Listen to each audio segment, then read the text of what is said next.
forward to better days ahead, warmer weather, and we look back on a year of the beerfluenza epidemic. It was in March of last year that this whole nightmare started for all of us, although we could see it coming. It didn't hit us as a reality until about the second, third week of March, when really it started personally when I went shopping to stock up at Costco and started noticing more and more people were standing in longer lines and hoarding everything they could find, especially toilet paper. The hand sanitizer, before I knew it, was gone. I was late to the boat on that one, and I couldn't understand the hoarding because the hoarding just made things worse.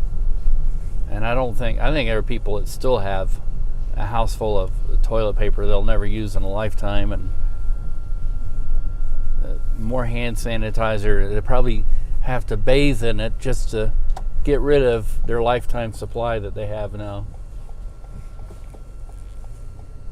And it's not like the hand sanitizer and toilet paper would save your life, although it could become very inconvenient to not have toilet paper. As far as the hand sanitizer goes, to be honest with you, I've observed that most people don't know how to apply it. And so the way people use hand sanitizer, you might as well just go without, because to rub it in vigorously until the hand sanitizer is completely dry and you can start feeling heat from friction coming off of the skin on your hands. And try not to miss any crevices. It's not like, like I've observed the kids doing a couple of times. They put a dab of hand sanitizer, rub it once, and then they go on with their hands still wet with hand sanitizer. And it's like, no, it actually doesn't work that way. And and they think that they're good, they're protected, they don't have to wash their hands or do anything. We've had to try to teach them better, although they which is it's what kids do. And I say this, but I am a parent, apparently. Somebody has to be a parent, I guess. I never aimed to be one. I never tried to have really kids of my own. Actually, I did, but we're not able to, and so I guess it was kind of set up that way, that we couldn't, so we took over kids who needed parents.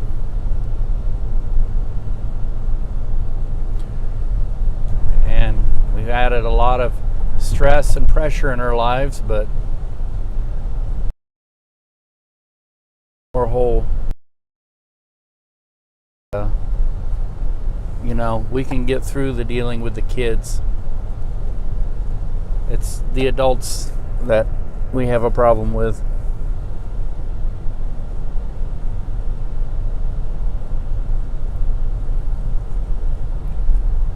And yesterday I was at Costco trying to get the things that we would get at Costco, and ate a big greasy pizza, and I'm paying for it now, which is why I'm so late going in, because I had to spend some quality time. Wink wink, if you know what I mean.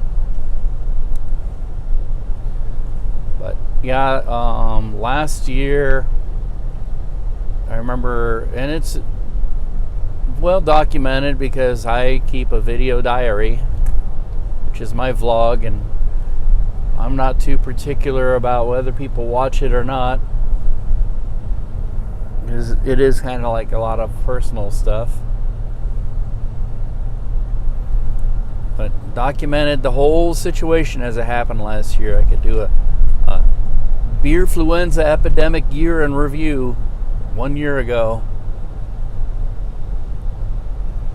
And I did do my, what I call year in rear view, the beginning of the year this year. And I did it in video form. I had so much documentation of the whole year on video that I watched it, and apparently I didn't think anybody would watch it, but apparently some people have. They've watched it all the way through and commented on it. I'm like, whoa, you must be bored. But they said, no, it actually, it was interesting to see the whole year replayed that way, and they were going to do something else and not watch it, and they ended up watching the whole thing, so maybe I'm more entertaining than I thought. Ha ha ha, not. I think that's more or less just like family and a few friends who did that. But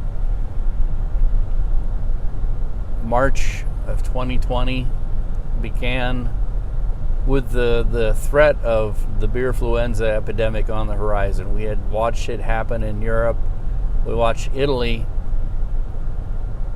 go on lockdown, and the rest of Europe just kind of talk about it and then sort of go on lockdown.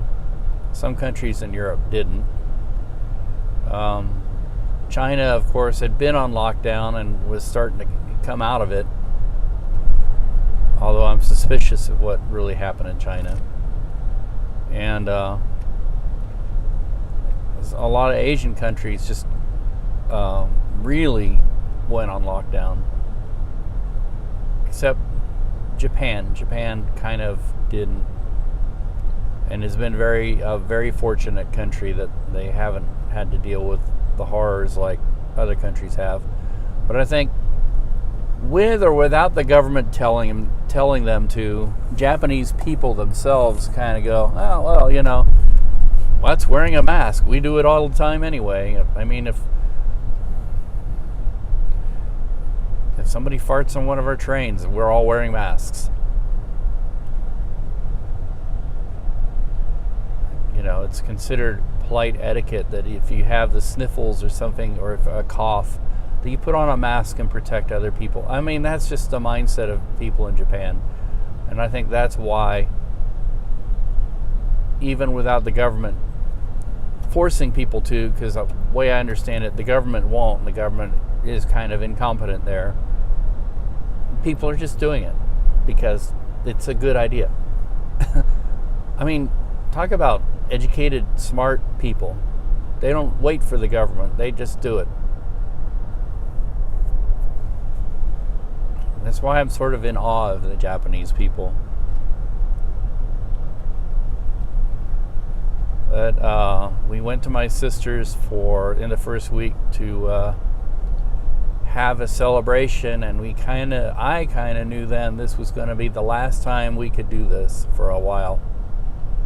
Be with family and openly and celebrate that we were about to go on lockdown. And then in that next week after, I went shopping at Costco and got emergency stuff, and I felt foolish because I was the only one wearing a mask, and even at the point of wearing the neoprene gloves everywhere I went. I don't do that anymore. It's just too much. I just put hand sanitizer on or wash my hands. And and I saw a lot of people were getting ready for the apocalypse, but weren't really preparing, if you know what I mean. They were just, I gotta change over. It is now, happy first day of March. But they were doing all this stuff, but nobody was wearing masks, or so by doing this, they were creating this very situation that was going to infect a lot of people, and not reacting, just panicking, panic buying, panic. My wife said when I went on Costco runs, "Are you panic buying?" like all these other people? I said, no, I'm not panicking. I'm know exactly what I'm doing. And I wasn't panicking. I kind of went crazy on the hand sanitizer. Oh, we got to get hand sanitizer. Oh my God, there's none left. But it was just more the feeling of, I don't know. Our government response was horrible. United States government, to its shame, with the aid and abetment of a lot of people in authority and a lot of people in the public who are still in denial about it, was just horrible. The worst of the worst. We are probably worse even than the Italian government. The Italians didn't even know what was coming. They were like the first victims. We saw it. We could watch it from across the pond, as they say, and we did nothing. Our buffoon in charge kept saying, oh, it'll be gone before you know it. He was living in a fantasy land and set us up for immense failure. And it wasn't, this whole thing about panicking about hand sanitizer. It wasn't about hand sanitizer. It was about this feeling of abandonment, that we are all alone in this. But there wasn't a good group of people that were looking out for us. There was a group of people who were looking out for their own political careers, essentially fiddling while their country burned,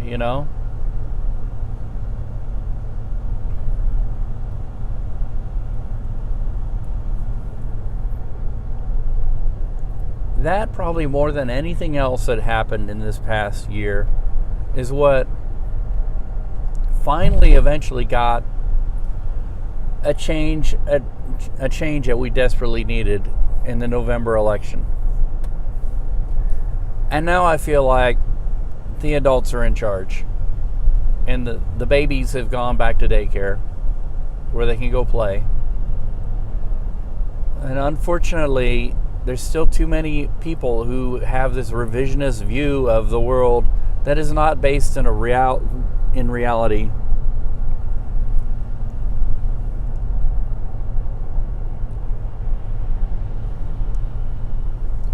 All I can say is that about my own parents, thank God, they are, even though they are pro-Trump and all this other stuff, that they are smart enough. They didn't listen to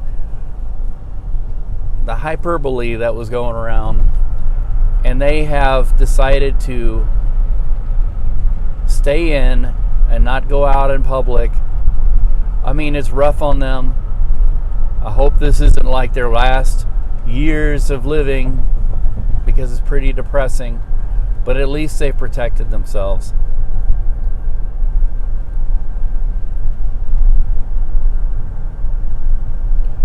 Because there are way, way, way too many people of that age group who bought into the hyperbole and went to super spreader events and everything else like that and got sick and died just because they believed what I call them, the maggots.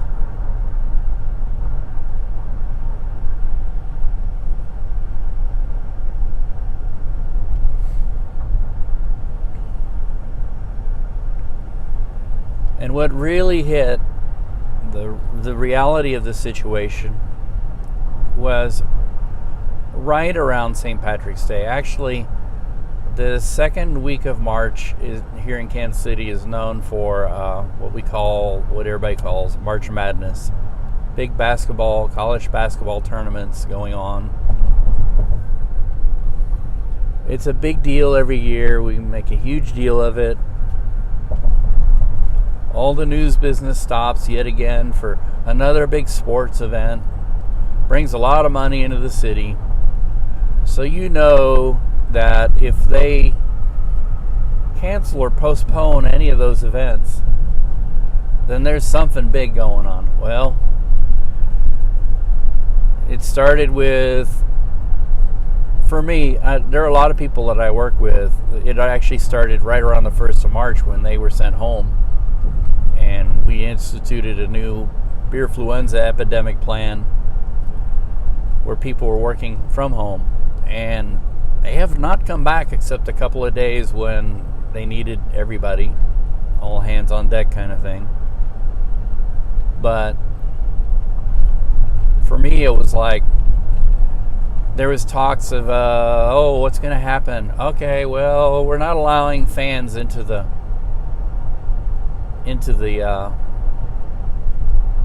arenas to watch basketball. I was like, ooh, that's pretty big. That's a pretty drastic step. They're really taking this seriously.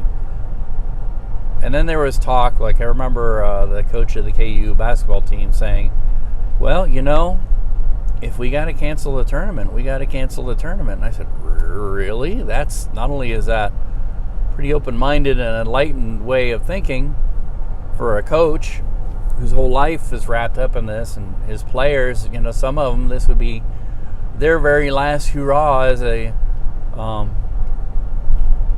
amateur athlete, so to speak.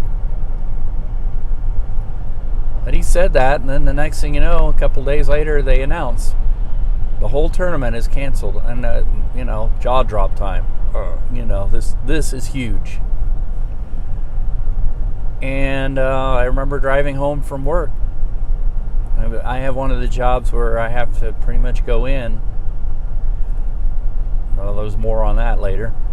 And I remember driving home from work and seeing the abandoned streets of the city, going, oh my gosh, this is like the apocalypse. And then there's the week mid-March, of course, after March Madness happens, is St. Patrick's Day, and Kansas City has a pretty big parade every year. Got canceled, and the church that I go to is very visible, beautiful church in the heart of Midtown, and because of the priest who officiated the marriage of myself and my wife and facilitated that whole situation back in 2003, very popular priests, they actually decided that the Redemptorist Church was the best place to start the parade, and they kind of did it in his honor. And they've been doing that every year since 2004, 2005, something like that. And if I can name drop, his name is Father Shea, by the way. He's still alive, and he's doing well in, where?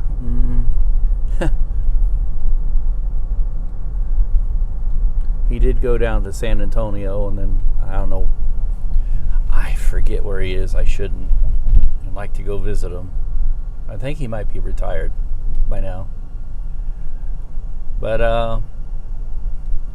yeah, and it was about that time that I had proposed, because not only were they shutting down the parade and everything, they had also said, oh, and by the way, no more than 6 people can be allowed in any church at any time. So they shut down all the churches, which is a huge thing. And so I went to the priest now who's at Father Shea's old position, and said, hey, I can live stream services if we could arrange that. Would you like to do that? And we started talks on that, because he was like, well, if we can, we'd like to do Easter services.